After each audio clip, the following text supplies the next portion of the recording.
in the 90s, we had a bit of an independent film boom.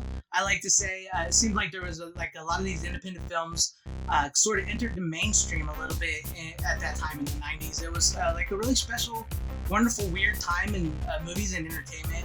And you know, we got movies like Reservoir Dogs, Reality Bites, and we even got like cool new trauma movies like Sergeant Kabuki Man, NYPD. You know, that was funny. And I mean, Lloyd Kaufman, Michael Hurt's truly still independent, still churning out this film in the 90s that was so great. And Charles Band, Full Moon films, you know, the Puppet Master movies were still going pretty strong. And he got into some kids movies with Prehysteria. You guys remember that one? Just like these independent films from low level to high level type, you know, good, bad quality were sort of everywhere in the 90s, and they started to gain these huge followings that I still have today. They still have today. I mean, so many people would look back on these movies, love these movies and stuff. And as far as I can say, if they're like true independent films, I do believe in certain ways they are, and in certain ways they're not. I mean, you can argue one way or another, but I often go back to the movie Scream from 1996. And I know a lot of people have talked about Scream, talked it to death. I get it, I understand it, but that movie has meant a lot to so many people. It's meant a lot to me. I used to live myself in the movie Scream as a kid when, you know, my family sort of lost their home at one point in time. And, you know, I kind of just lost myself in the movie Scream.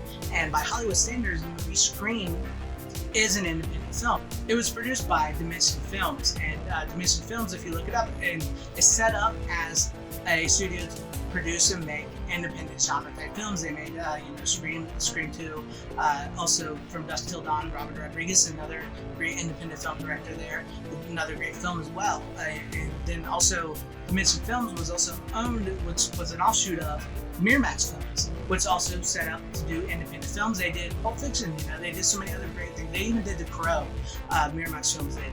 But then Miramax was owned by, partially at least, by Disney. Disney had, you know, bought a stake in Miramax Films, so by extension, Miramax and Dimension Films were sort of getting this Disney Hollywood money. So that's why, I mean, maybe you could argue that maybe these movies weren't quite full-on independent films. You know, it's just maybe they weren't, but I like to think they had this independent spirit behind them. And like the way I say, I go back to Scream and Dimension Films because it often reminds me of New Line Cinema and the house that Freddy built, because Wes Craven, along with Robert Shea who founded New Line Cinema, which was an actual independent studio for a long time before Warner Brothers bought them.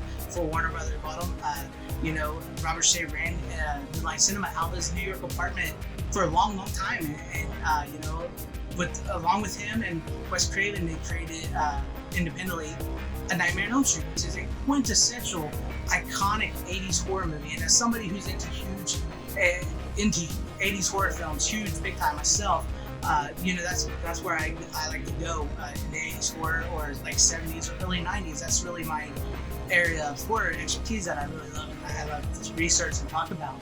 And so that's why Scream, you know, is sort of this culmination of like this independent spirit, because Wes Craven had sort of lost his luster for horror movies. You know, he felt like they weren't quite what he imagined it to be, and he was kind of wanting to move on and everything like that. And you know, so he wanted to try different things. And then along came the script by Kevin Williamson, who himself was inspired by John Carpenter's Halloween and all those movies from the 80s and 90s, which were independent horror films, because there's a plethora of independent horror films everywhere. And you know, Kevin Williamson was inspired by these things. And it sort of was like this perfect storm of like Wes Craven, this director who sort of helped start an independent company get its legs and you know, and move it up, has come back to horror, to this what was considered an independent company itself, Dimension Films, and Drew Barrymore, who was a star that was sort of, maybe her star wasn't on the rise as it once was, and maybe she had been forgotten about. And then Kevin Williamson, this writer who was inspired by independent horror films. I mean, Halloween was probably one of the most successful independent horror movies ever made. If I remember correctly, it was at one point in time the most successful independent film for a long time. But you know, all this came together and they created this movie Scream, and that focused on the tropes, the horror tropes, and how maybe you were in a situation that, like a horror movie, they were very self-aware, very meta, And it was interesting because it has an independent vibe to it, and I really believe, like, even though I say, you know, maybe with the Hollywood backing, these films weren't quite, you can argue maybe they're not quite independent films, but I mean, they have that independent spirit. They have directors who are independent darlings, you know, Quentin Tarantino, Robert Rodriguez, Wes Craven, who before, you know, he became Wes Craven, was an independent film director. And you know, they have these independent vibes behind them that just were like creating these movies that maybe we've never seen before, movies that we fell in love with, and movies that you know, you don't really see a lot of today in today's day and age. You don't. You know, a good 90-minute long independent thriller or independent drama, comedy, horror movie, they're few and hard to find, especially by mainstream audiences today. And I really think like the last remaining truly independent film studios are Troma Films and Full Moon Features. I think those are the only ones that are still standing. Like Lloyd Kaufman said, Fox Searchlight Pictures from Fox was set up to make independent films from Fox. I don't want to, you know, like say that these people that were behind the camera writing and directing these movies weren't independent creators and filmmakers. They were independent creators, they were independent filmmakers. These movies are independently theirs. It is theirs, it's their ideal. However, it's kind of hard sometimes to say that they were when you know the out of Hollywood backing. That's why I say Troma, Full Moon Features, they're still like these last vestige of independent films that they still do themselves. But regardless, I thought, you know, these movies that came out in the 90s were just truly amazing, and I miss them.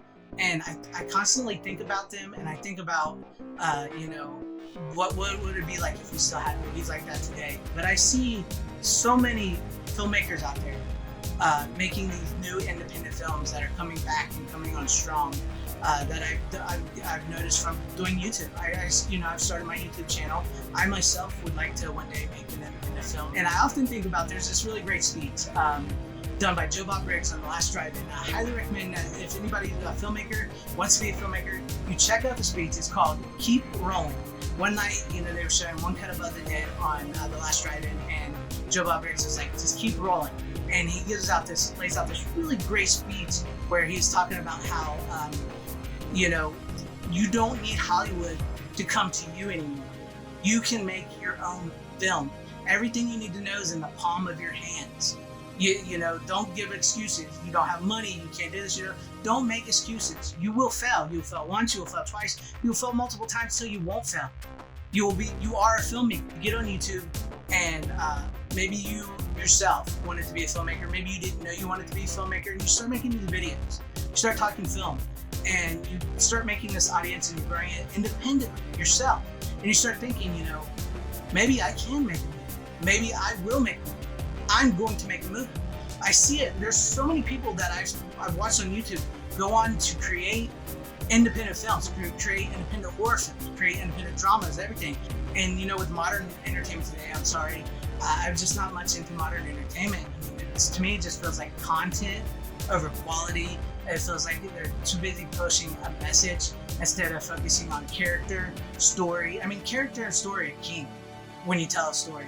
And I think a lot of independent filmmakers today have seen that. And that's why so many like movies from the 90s, these independent films from the 90s are still so strong and hold such an appeal to so many people, because they go back and think about these movies and it inspires them. And they make, you know, they're using that and their love of those films to try to sort of buck the system and go it alone, because you don't need Hollywood. You do not need Hollywood anymore.